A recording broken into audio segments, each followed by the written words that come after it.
I'm Buzz Lagos. Welcome to the Weekly Buzz. Last week, Minnesota United had a full plate with 3 games in 8 days. They started off with a 1-1 draw against Ottawa, came back and scored a ton of goals against Jacksonville, winning 4-0, and then finished up against a top international opponent, León from Mexico, tying 1-1.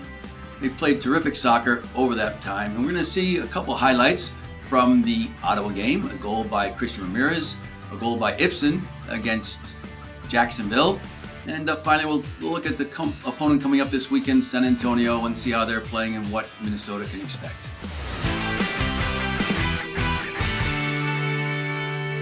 Ottawa decided that at that time in the game to be a little bit low pressure, to let Minnesota knock the ball around the back, and they had one forward up top, slightly pressuring the defenders, and the ball was changed from the left side to the right side to Thiago Calvano, and he just saw that channel and the little gap between the two central defenders, and Christian Ramirez was ready to attack it, played a perfect ball through, and as we'll see in the clip, it's just a wonderful finish by Christian Ramirez, a wonderful volley. Good ball from Calvano. Ramirez, one touch! Oh! Christian Ramirez! So you see, in this situation, Sammy plays the ball out of the back, and it's knocked around on that left side for a while. Ottawa's playing with just a single striker, putting in their attacking half of the field. So one player kind of putting light pressure on the back 4 players. General turns and looks, finds Ibson. Ibson just turns and plays it wide to Thiago. And when Thiago's gets a touch, gets his head up, minimal pressure from Ottawa in this situation. And we're playing with the single striker up top. And Daniel Mendes makes a little run back, draws kind of players with him, frees them a little bit. Pitch pushes up as a midfield player, and he looks for a little space. And the central defender sees Pitch making the run, so he moves the cover. So all that movement by players, not being static, gets Ottawa nervous. They have to be aware of what's going on to track players. And that opens the gap between the two of them. And you see Ramirez putting his hand out, pointing to the space. Notice how he kind of makes a horizontal run. He can't make that run forward because that'll put him in an offside position. So he sees the line between the two defenders, and he starts his run into that gap. Not going forward, just laterally to stay onside. And Thiago just lays a perfect ball. Outside of his right foot ball, a la Franz Beckenbauer.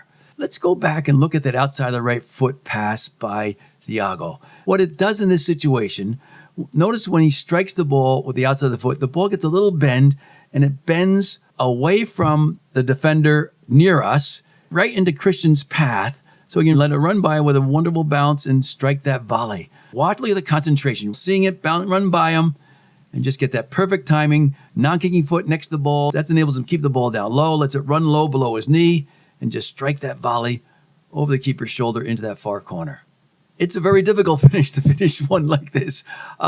You have your pace, you're running, the ball is moving. You have to get your non-kicking foot kind of next to that ball so you can stay over it, concentrate, strike the ball, foot that full instep cleanly. So notice the focus of Christian just watching that ball, and his head stays down and body over the ball, and he puts it away nicely. What a goal, what a shot. Great pass, great finish. Knows the frustration there of the Ottawa players to give up a goal after all those minutes.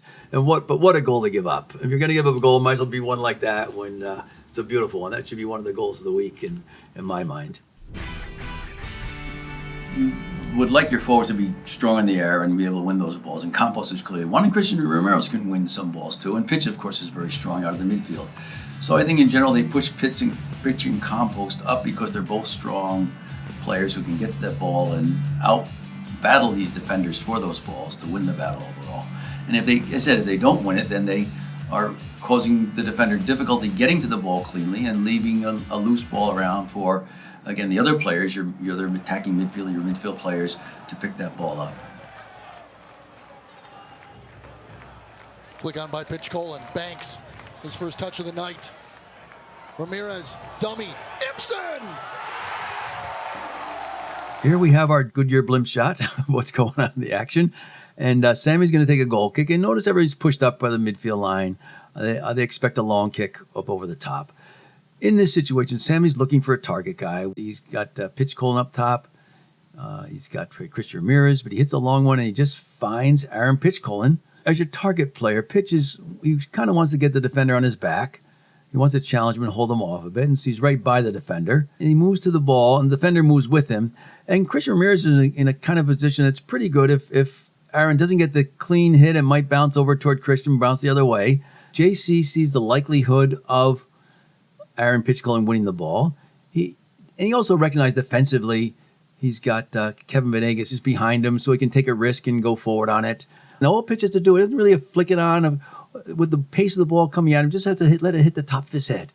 When you get the ball to the top of his head, it'll just naturally bump on with its momentum right into the path, hopefully, of his player. And it is JC is right there, winning the ball cleanly. Now Christian's going to get back by the goal mouth. He wants to get back to the center of the field in a goal-scoring position. I don't believe that JC recognized Ibsen, who's now coming out of the back in this situation.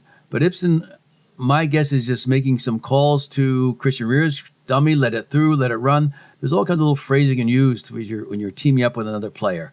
Dummies are deceptive. Defenders are fooled by them because they think you're going to play the ball.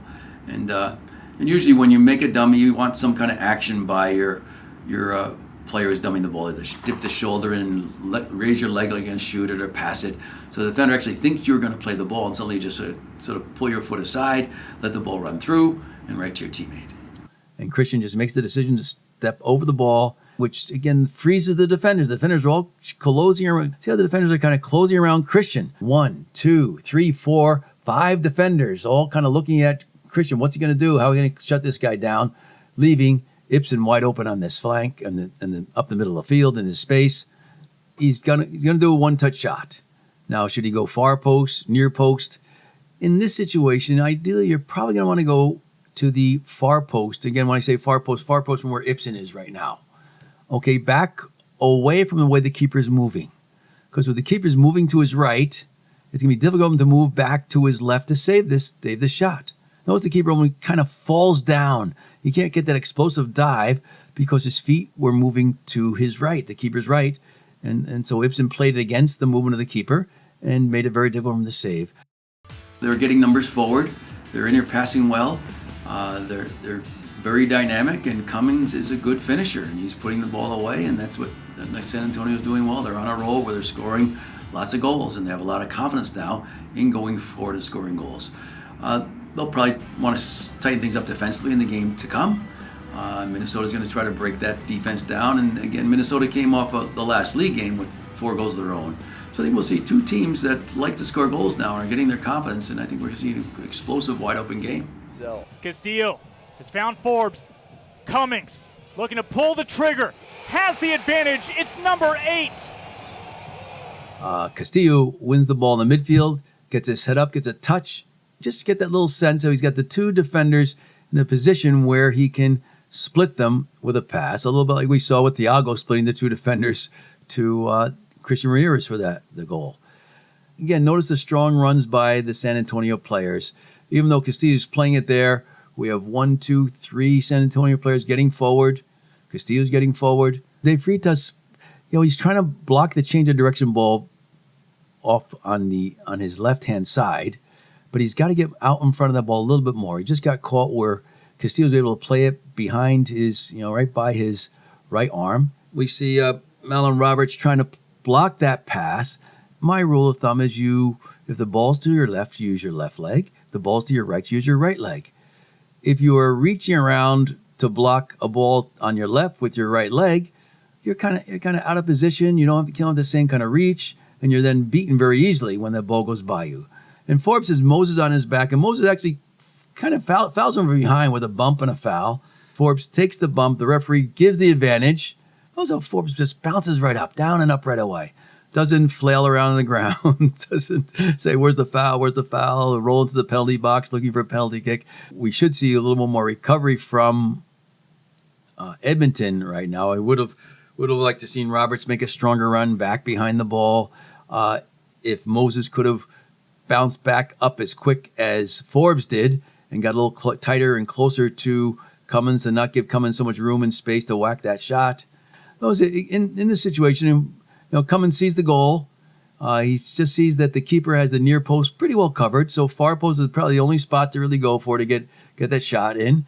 You always wonder, did the forward intentionally see that gap between Moses' legs. They see the gap and strike the ball in such a way that he puts it through his legs, which kind of blinds the goalkeeper. The keeper can't quite see that ball when it's coming through his defender's legs and just can't get to it quick enough.